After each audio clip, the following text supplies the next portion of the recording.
Gold trusted gold buyers మీరు తాకట్టు పెట్టిన బంగారాన్ని విడిపించి ఈ రోజు ఉన్న మార్కెట్ ధరకు కొనబడును.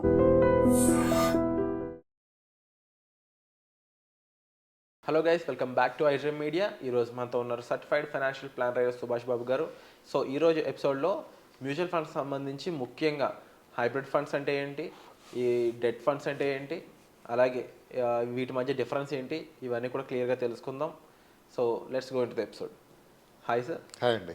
సార్, ఈ మ్యూచువల్ ఫండ్స్లో ఉండే ఈక్విటీ ఫండ్స్, హైబ్రిడ్ ఫండ్స్, అలాగే డెట్ ఫండ్స్ అసలు ఇవేంటి, వీటి మధ్యలో ఉన్న డిఫరెన్స్ ఏంటి కాస్త చెప్తారు? షూర్ అండి. చాలామందికి కన్ఫ్యూజన్ ఇప్పుడు ఉండే ఉంటుంది. చాలా స్కీమ్స్ వింటూ ఉంటారు, ఈక్విటీ స్కీమ్స్ అని, డెట్ స్కీమ్స్ అని, హైబ్రిడ్ అని, మల్టీ అసెట్ అని, మల్టీ క్యాప్ అని వింటూ ఉంటారు. కన్ఫ్యూజ్గానే ఉంటుంది కామన్ మ్యాన్కి అది. ఈక్విటీ అంటే బేసిక్గా చెప్పాలి అంటే డైరెక్ట్ స్టాక్ ఇన్వెస్ట్మెంట్. మనం డైరెక్ట్గా స్టాక్స్ కొనకపోయినా డైరెక్ట్ స్టాక్స్తో కొనే స్కీమ్స్ మనం తీసుకుంటాం, వాటి ఈక్విటీ స్కీమ్స్ అంటాం. సో దాంట్లో డైరెక్ట్ స్టాక్స్లో రిస్క్ ఉంటుంది ఇన్హెరెంట్గా. ఆ రిస్క్ కొంచెం ఎక్కువ ఉంటుంది ఈక్విటీ స్కీమ్స్లో. అంటే మనం పెట్టిన స్కీమ్స్ డైరెక్ట్గా స్టాక్స్ కొంటారు, ఈక్విటీ స్టాక్స్ కొంటారు వాడి. సో రిస్క్ ఎక్కువ ఉంటే రిటర్న్ కూడా ఎక్కువ ఎక్స్పెక్ట్ చేయడం అది కామన్ అప్రోచ్ అది. సో ఈక్విటీస్ మనం కొనకుండా కంఫర్టబుల్గా రిస్క్ లేకుండా మనం డెట్లో పెట్టుకోవచ్చు కదా. డెట్ అంటే ఎవరికి కూడా చెప్తాను మీకు. డెట్ అంటే బేసిక్గా అప్పు ఇవ్వడం. అంటే ఎఫ్డి, బ్యాంక్ ఎఫ్డి చేసుకుంటే బ్యాంక్ వాళ్ళు మనకి ఫిక్స్డ్గా ఏడాదికి 6% 7% ఇంట్రెస్ట్ ఇస్తారు వాడికి. అది ఫిక్స్డ్. అది మార్కెట్ సెన్సెక్స్ ఎంత ఎక్కువైపోయినా ఎంత పడిపోయినా అది ఫిక్స్డ్గా అదే వస్తుంది అది. సో అలాగే మనం కార్పొరేట్ డిపాజిట్స్ దాంట్లో మనం ఇన్వెస్ట్ చేయొచ్చు, కంపెనీ డిపాజిట్ పంపించవచ్చు, ఇన్వెస్ట్ చేయొచ్చు, డిబెంచర్ చేయొచ్చు. ఇవన్నీ కూడా ఫిక్స్డ్ ఇన్కమ్ ఇన్వెస్ట్మెంట్స్ అంటాం. సో దాంట్లో ఏ మార్పు ఉండదు, మనకి ఫిక్స్డ్గా ఇంట్రెస్ట్ వస్తూ ఉంటుంది దాంట్లో ఏడాది తిరిగిన తర్వాత. సో మన హాయిగా సేఫ్గా దీంట్లో పెట్టుకోవచ్చు కదా. రిస్కీ ఇన్వెస్ట్మెంట్ ఈక్విటీ పెట్టాలి అని క్వశ్చన్ రావచ్చు చాలామందికి. ఎందుకంటే దాంట్లో ఈక్విటీలో పెడితే రిటర్న్స్ ఎక్కువ వస్తాయి. ఇందాక డిస్కస్ చేసినట్టు ఇన్ఫ్లేషన్ మనం బీట్ చేయాలి అంటే మనం అబోవ్ 7% 8% రిటర్న్ తెచ్చుకోవాలి అంటే మనం ఈక్విటీ కాంపోనెంట్ మన పోర్ట్ఫోలియో చేర్చవలసింది. అది చేర్చాలి కాబట్టి మనం ఈక్విటీలు ఇన్వెస్ట్ చేయాలి. సో మొత్తం ఈక్విటీ పెట్టాలా, డెట్ పెట్టాలా, రెండు కలిపి పెట్టచ్చా అని ఊహిస్తే కలిపి పెట్టచ్చు. దాన్ని హైబ్రిడ్ స్కీమ్స్ అంటాం. దాన్ని హైబ్రిడ్ అంటే mix of both equity and debt. ఆ proportion mixing determines the product, final product. Aggressive hybrid అంటే ఎక్కువ ఈక్విటీ కాంపోనెంట్ ఉంటుంది, కన్జర్వేటివ్ హైబ్రిడ్ అంటే ఎక్కువ డెట్ కాంపోనెంట్ ఉంటుంది. అలా మనం డిఫైన్ చేయొచ్చు హైబ్రిడ్ని వాటిని. సో హైబ్రిడ్ ఫండ్స్ రఫ్గా ఎంత రిటర్న్స్ రావచ్చు ఎక్స్పెక్ట్ చేయొచ్చు ఒక యావరేజ్ లే పర్సన్ అంటే బ్యాంక్ డిపాజిట్లు 6% 6.5% ఇస్తాం అనుకుందాం మనం. హైబ్రిడ్ ఫండ్స్ అంటే మన తరఫున మ్యూచువల్ ఫండ్ కంపెనీ వాళ్ళు హైబ్రిడ్ ఇన్వెస్ట్మెంట్స్ అంటే ఈ డిపాజిట్లు, కంపెనీ డిబెంచర్స్, లేకపోతే అలాగే గవర్నమెంట్ సెక్యూరిటీస్ వాటిలో పెట్టి వాళ్ళు ఇన్వెస్ట్ చేసి మనకి ఇచ్చే రిటర్న్ దాదాపు 8% లెవెల్లో మనం ఎక్స్పెక్ట్ చేయొచ్చు. ఇది 6% డెట్ స్కీమ్స్లో 8% ఎక్స్పెక్ట్ చేయొచ్చు. ఈక్విటీ ఎంత ఎక్స్పెక్ట్ చేయొచ్చు అంటే మేబీ అబౌట్ 10, 11, 12% మొరాస్ ఎక్స్పెక్ట్ చేయొచ్చు. ఈ రేంజ్ మనం ఊహించుకుంటే మనకు అర్థమవుతుంది మనకి. ఓకే, కొంచెం ఎక్కువ రిస్క్ కాబట్టి ఎక్కువ రిటర్న్ వస్తుంది ఈక్విటీలో, మోడరేట్ రిస్క్ కాబట్టి డెట్లో 8% వస్తుంది, ఎఫ్డి రిస్కే లేదు కాబట్టి దాంట్లో 6% వస్తుందని డిసైడ్ అవ్వచ్చు.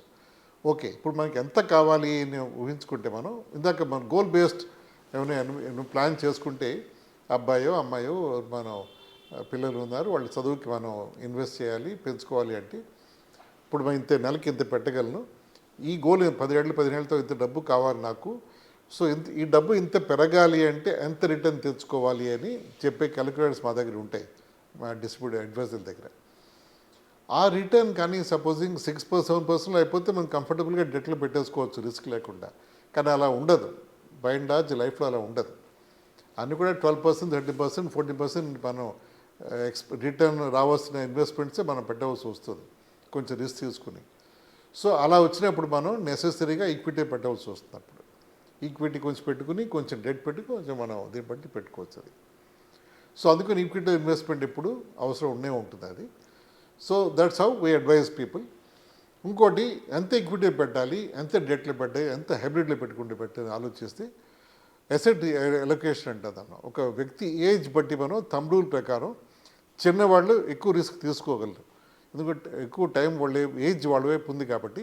ఒకవేళ మార్కెట్ ఒకటి పడి వాళ్ళకి వచ్చే డబ్బు నష్టపోయినా కూడా రికవర్ చేసుకోగలరు వాళ్ళు ఏజ్ ఉండబట్టి.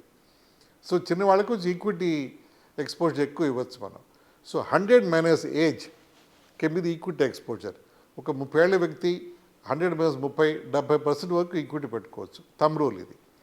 అదే 40 ఏళ్ల వ్యక్తి 100 మైనస్ 40-60% పెట్టుకోవచ్చు. థంబ్ రూల్స్ మాత్రమే, అందుకంటే ఎక్కువ పెట్టాల్సిన అవసరం రావచ్చు, పెట్టచ్చు కూడా దాన్ని మనం. అంటే ఓకే ఇండికేటివ్గా పెట్టుకోవచ్చు అన్నమాట. ఇది ఉన్నప్పుడు ఇంకొక కేటగిరీ ఉంది మల్టీ అసెట్ అని. అంటే అది debt, equity, debt and one commodity. Commodity అంటే గోల్డ్. టిపికల్గా మనం పరిపాటిగా ఇన్వెస్ట్ చేసిన కమోడిటీ గోల్డ్. సో గోల్డ్ కూడా చాలా బాగా పెర్ఫామ్ చేస్తుంది కాబట్టి అది కూడా ఒక స్టేబుల్గా మన పోర్ట్ఫోలియోకి స్టెబిలిటీ ఇస్తుంది గోల్డ్ కూడా.